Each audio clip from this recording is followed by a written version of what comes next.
अस्सलाम वालेकुम व्यूअर्स जी कैसे हैं आप। ये है मेरा बेटा मोहम्मद मुबीन, इसके पेपर शुरू हो चुके हैं तो माशाल्लाह से ये अपने पेपरों की तैयारी कर रहा है। आज इसका फर्स्ट पेपर है तो ये ले जी, ये आपसे बात करना चाहता है।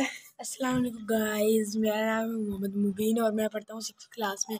आज से मेरे पेपर स्टार्ट हो रहे हैं और फर्स्ट शो हमारा जो पेपर है वो है उर्दू का। उसके लिए अभी मैं तैयारी कर रहा हूँ उस पेपर की। तो आप मेरे लिए दुआ कीजिएगा कि मैं अच्छे नंबरों से फर्स्ट पोजीशन में पास हो जाऊँ। अल्लाह हाफिज़ गाइस। चलें जी, अब मैं अपने नवासे को दिखाती हूँ। तो अब मैं आपसे बात नहीं करूँगी, सिर्फ वही बात करेगा। वही उसके कपड़े हम चेंज करवाने लगे, उसकी तैयारी करवाने लगे, उसकी ही हम आवाज़ सुनेंगे। चलते हैं।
इसे काफ़ी ज़ुकाम और खांसी हो रही है, इसे भी हम ना अभी दवाई पिलाने लगे हैं।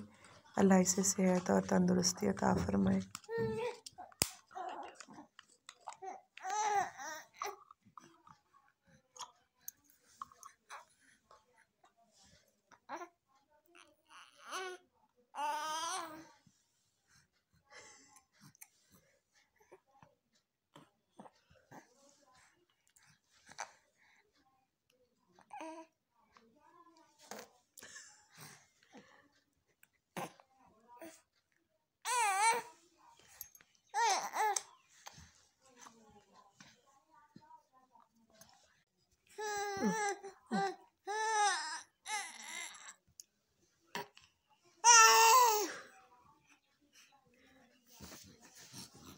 चलें जी, अब हमें इजाज़त दें। दुआओं में याद रखिएगा। वीडियो को लाइक ज़रूर कर दीजिएगा। अल्लाह हाफिज़।